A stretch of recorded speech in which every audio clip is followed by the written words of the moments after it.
នឹងជាមួយនឹងការបដូរ background នៅលើ screen computer ដែលយើងកំពុងតែមើលឃើញនេះអញ្ចឹងដើម្បីបដូរដំបូងឡើយចូលទៅកាន់ setting យកមកខាងឆ្វេង click មើលពាក្យ setting បន្ទាប់មកយកមកខាងឆ្វេង click លើពាក្យ personalization បន្តមកទៀត click លើពាក្យ background អូខេនេះគឺជារូបភាពដែលខ្ញុំមាន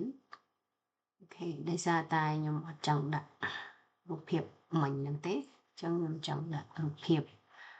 Windows 11 វិញជំនួសនេះរូបភាពនេះអញ្ចឹងខ្ញុំគ្រាន់តែយកមកខាងឆ្វេង click មួយមកដល់រូបភាពដែលខ្ញុំចង់បានជាក់ស្ដែងគឺរូបភាពទី3រាប់ពីខាងឆ្វេងដៃនេះ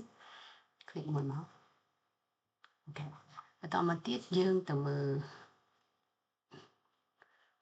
វាផ្លាស់ប្ដូរទៅជាbackground បែបនេះវិញនេះគឺជារបៀបនៃការបដូរ